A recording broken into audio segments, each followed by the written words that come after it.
أعوذ بالله من الشيطان الرجيم. بسم الله الرحمن الرحيم. ياسين والقرآن الحكيم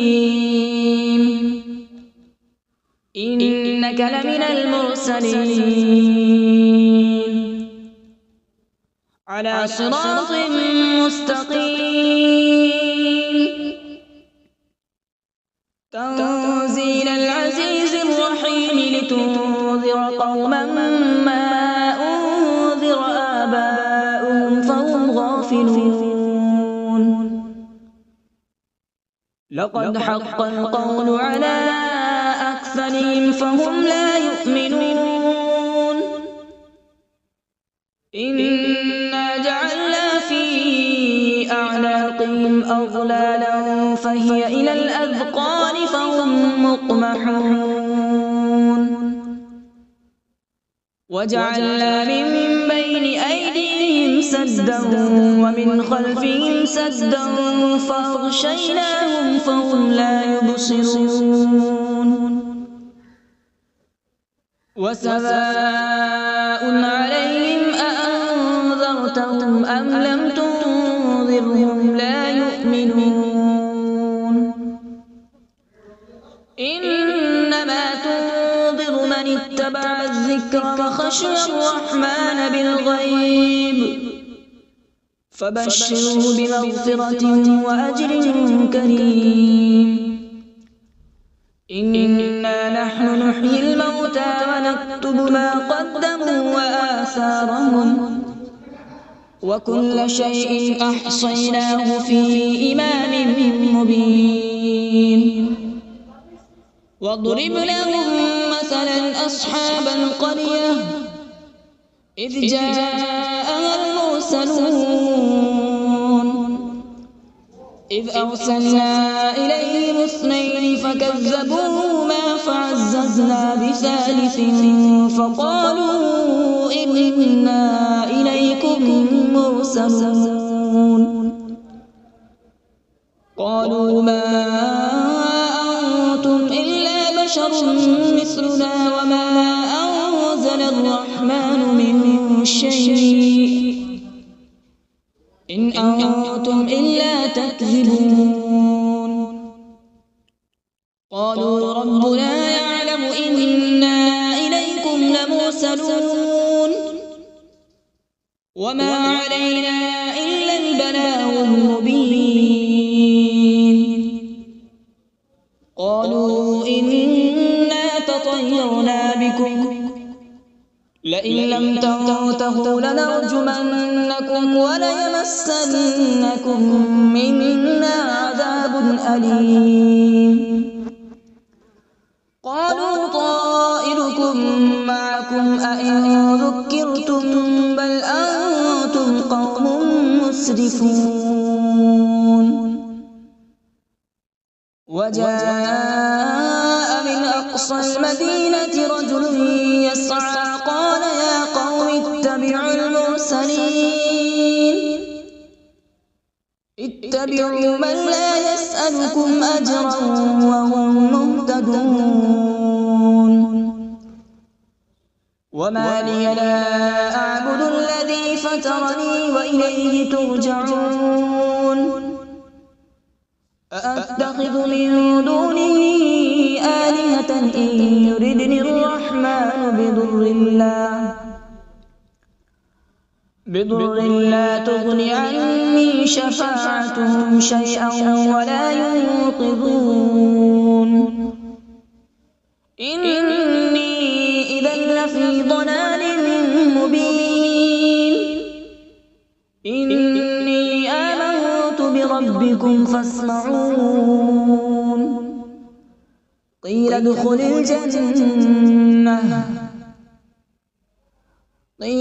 الجنة قال يا ليت قومي يعلمون بما غفر لي ربي وجعلني من المكرمين. وما أنزلنا على به من بعده من جود من السماء وما كنا منزلين إن كانت إلا صيحة واحدة فإذا هم خامدون يا حسرة على العباد ما يأتيهم من رسول إلا كانوا به يستهزئون ألم يروا كم أهلكنا قبلهم من القرون أنهم إليهم لا يرجعون وإن كل لما جميع لدينا محضرون وآية لهم الأرض الميتة أحييناها وأخرجنا منها حبا فمنه يأكلون وجعلنا فيها جنات من نخيل وأعناب وفجرنا فيها من العيون وجعلنا فيها جنات من نخيل وأعناب وفجرنا فيها من العيون ليأكلوا من ثمره وما عملته أيديهم أفلا يشكرون سبحان الذي خلق الأزواج كلها مما تنبت الأرض ومن أنفسهم ومما لا يعلمون وآية لهم الليل نسلخ منه النهار فإذا هم مظلمون والشمس تجري لمستقر لها ذلك تقدير العزيز العليم والقمر قدرناه منازل حتى عاد كالعرجون القديم لا الشمس ينبغي لها أن تدرك القمر ولا الليل سابق النهار وكل في فلك يسبحون وآية لهم أنا حملنا ذريتهم في الفلك المشحون وخلقنا لهم من مثله ما يركبون وإن نشأ نغرقهم فلا صريخ لهم ولا هم ينقذون إلا رحمة منا ومتاعا إلى حين وإذا قيل لهم اتقوا ما بين أيديكم وما خلفكم لعلكم ترحمون وما تأتيهم من آية من آيات ربهم إلا كانوا عنها معرضين وإذا قيل لهم أنفقوا مما رزقكم الله قال الذين كفروا للذين آمنوا أنطعم من لو يشاء الله أطعمه إن أنتم إلا في ضلال مبين ويقولون متى هذا الوعد إن كنتم صادقين ما ينظرون إلا صيحة واحدة تأخذهم وهم يخصمون فلا يستطيعون توصية ولا إلى أهلهم يرجعون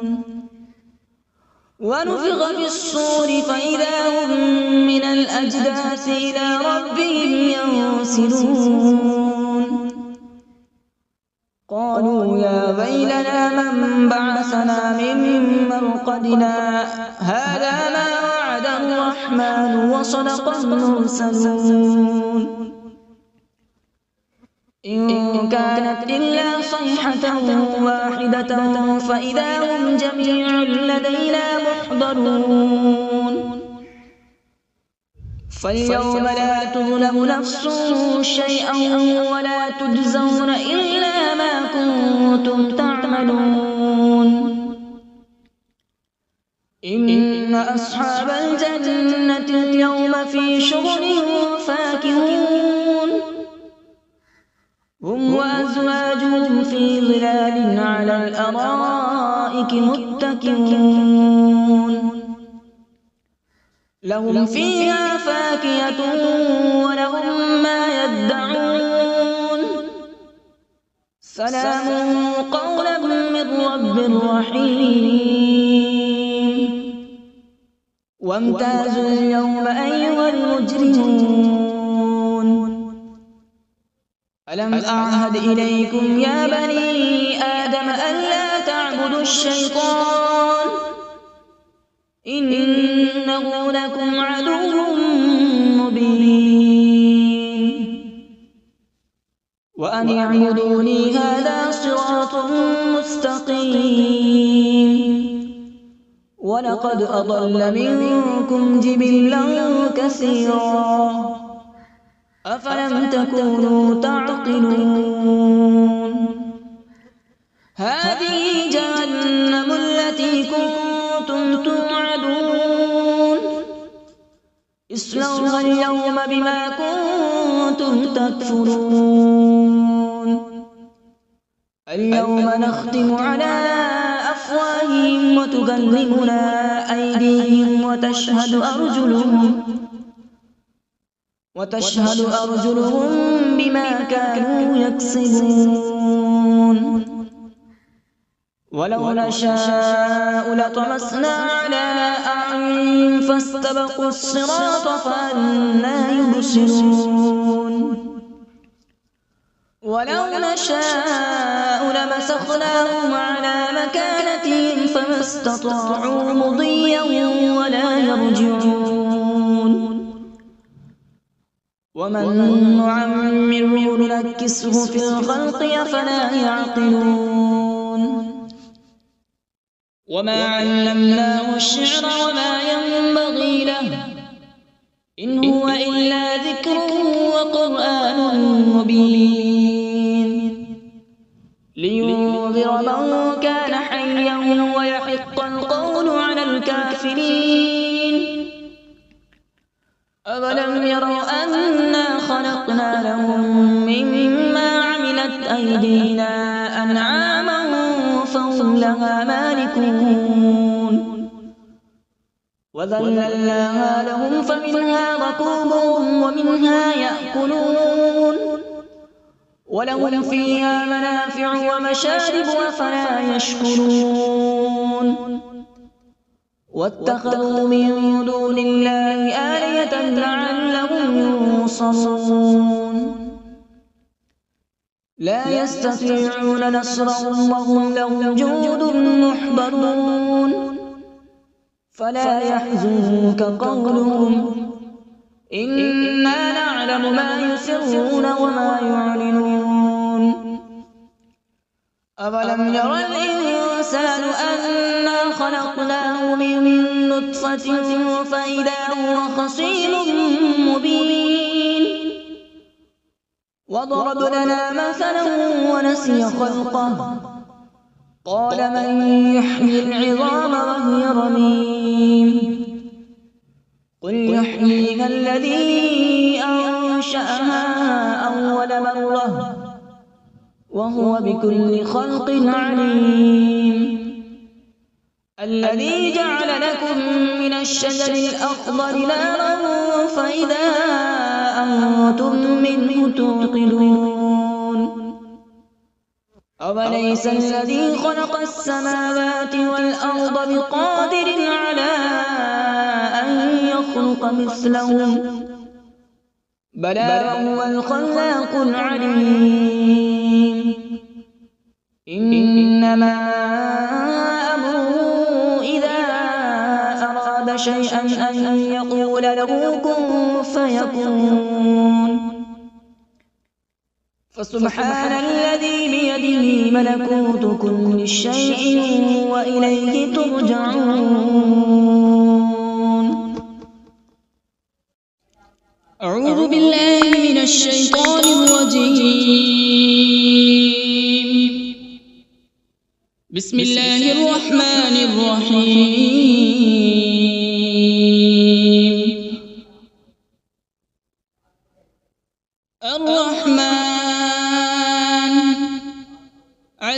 بالقرآن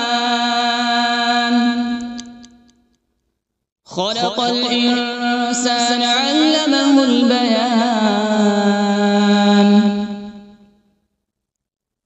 الشمس والقمر بحسبان والنجم والشجر يسجدان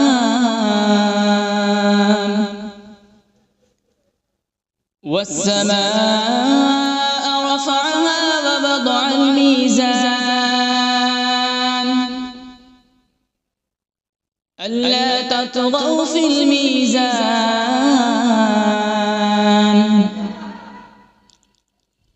وأقيموا الوزن بالقسط ولا تخسروا الميزان والأرض وضعها للأنام فيها فاكهة والنخل ذات الأكمام والحب ذو العصف والريحان فبأي آلاء ربكما تكذبان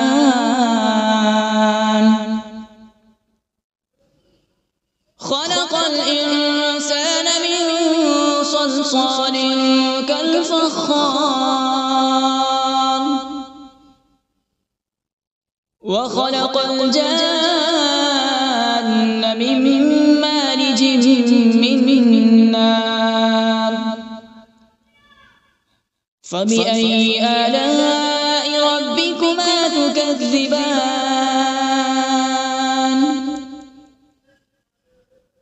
رب المشرقين ورب المغربين فبأي آلاء ربكما تكذبان مرج البحرين يلتقيان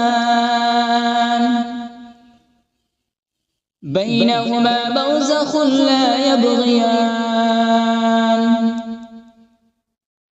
فبأي آلاء ربكما تكذبان يخرج منهما اللؤلؤ والمرجان فبأي آلاء ربكما تكذبان وله الجبال المنشآت في البحر كالأعلام فبأي آلاء ربكما تكذبان كل من عليها فان ويبقى وجه ربك ذو الجلال والإكرام فبأي آلاء ربكما تكذبان يسأله من في السماوات والأرض كل يوم هو في شأن فبأي آلاء ربكما تكذبان سنفرغ لكم أيها الثقلان فبأي آلاء ربكما تكذبان يا معشر الجن والإنس إن استطعتم أن تنفذوا من أقطار السماوات والأرض فانفذوا لا تنفذون إلا بسلطان فبأي آلاء ربكما تكذبان يرسل عليكما شواظ من نار ونحاس فلا تنتصران فبأي آلاء ربكما تكذبان فإذا انشقت السماء فكانت وردة كالدهان فبأي آلاء ربكما تكذبان فيومئذ لا يسأل عن ذنبه إنس ولا جان فبأي آلاء ربكما تكذبان يعرف المجرمون بسيماهم فيؤخذ بالنواصي والأقدام فبأي آلاء ربكما تكذبان هذه جهنم التي يكذب بها المجرمون يطوفون بينها وبين حميم آن فبأي آلاء ربكما تكذبان ولمن خاف مقام ربه جنتان فبأي آلاء ربكما تكذبان ذواتا أفنان فبأي آلاء ربكما تكذبان فيهما عينان تجريان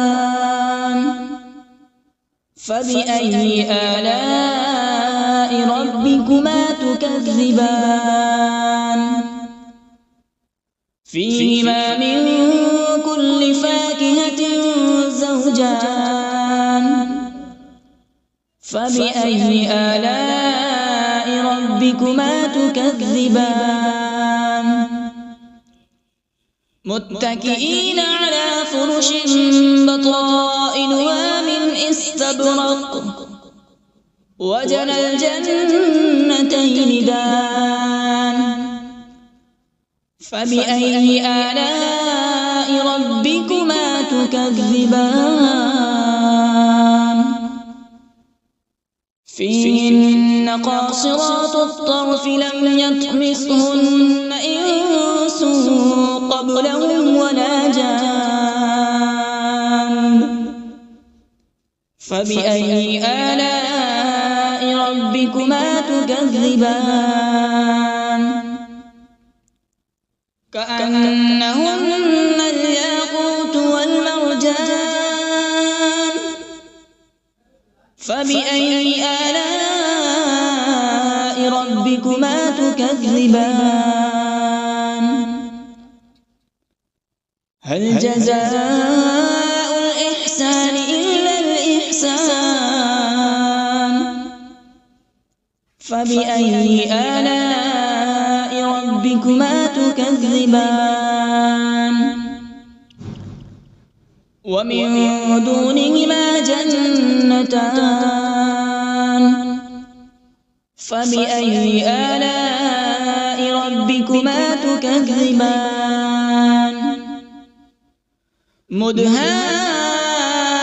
مدهامتان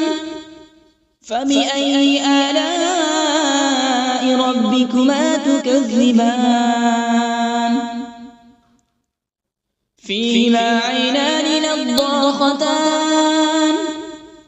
فبأي آلاء ربكما تكذبان فيهما فاكهة ونخل ورمان فبأي آلاء ربكما تكذبان فيهن خيرات حسان فبأي آلاء ربكما تكذبان حور مقصورات في الخيام فبأي آلاء ربكما تكذبان لم يطمثهن إنس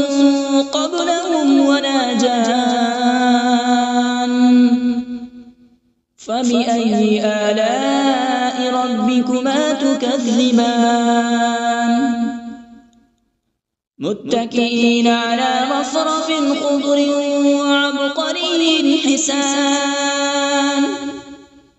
فبأي آلاء ربكما تكذبان تبارك اسم ربك ذي الجلال والإكرام. بسم الله الرحمن الرحيم. تبارك الذي بيده الملك وهو على كل شيء قدير الذي خلق الموت والحياة ليبلوكم أيكم أحسن عملا وهو العزيز الغفور الذي خلق 7 سماوات طباقا ما ترى في خلق الرحمن من تفاوت فارجع البصر هل ترى من فطور ثم ارجع البصر كرتين ينقلب إليك البصر خاسئا وهو حسير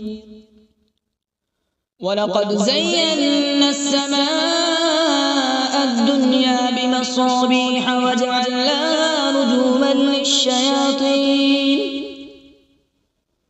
رجوما للشياطين وأعتدنا لهم عذاب السعير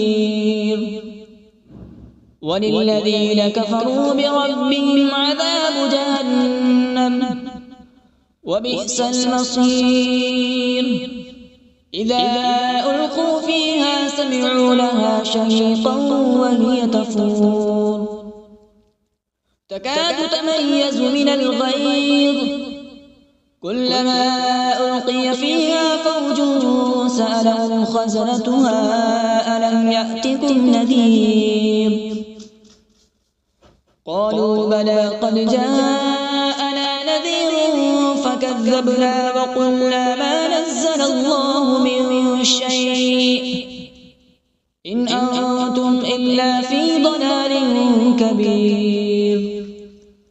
وقالوا لو كنا نسمع أو نعقل ما كنا في أصحاب السعير فاعترفوا بذنبهم فسحقا لأصحاب السعير إن الذين يخشون ربهم بالغيب لهم مغفرة وأجر كبير وأسروا قولكم أو اجهروا به إنه عليم بذات الصدور ألا يعلم من خلق وهو اللطيف الخبير هو الذي جعل لكم الأرض ذلولا فامشوا في مناكبها وكلوا من رزقه وإليه النشور أأمنتم من في السماء أن يخسف بكم الأرض فإذا هي تمور أم أمنتم من في السماء أن يرسل عليكم حاصبا فستعلمون كيف نذير ولقد كذب الذين من قبلهم فكيف كان نكير أولم يروا إلى الطير فوقهم صافات ويقبض ما يمسكون إلا الرحمن إنه بكل شيء بصير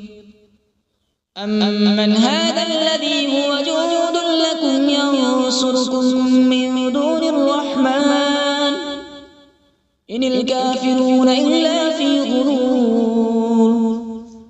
أمن هذا الذي يرزقكم إن أمسك رزقه بل لجوا في عتو ونفور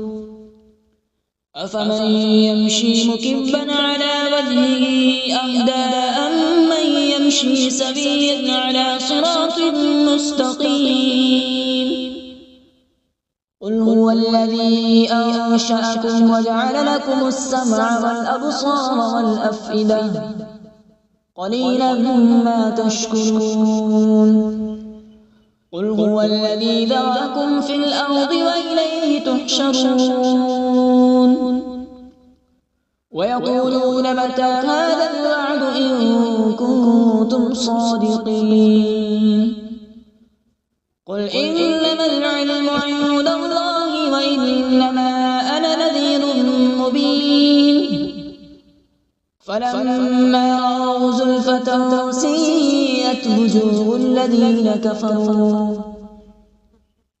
الذين كفروا وقيل هذا الذي كنتم به تدعون قل أرأيتم إن أهلكني الله ومن معي أو رحمنا فمن يجير الكافرين من عذاب أليم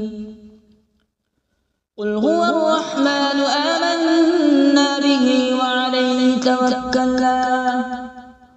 فستعلمون من هو في ضلال مبين قل أرأيتم إن أصبح ماؤكم غورا فمن يأتيكم بماء معين صدق الله العظيم.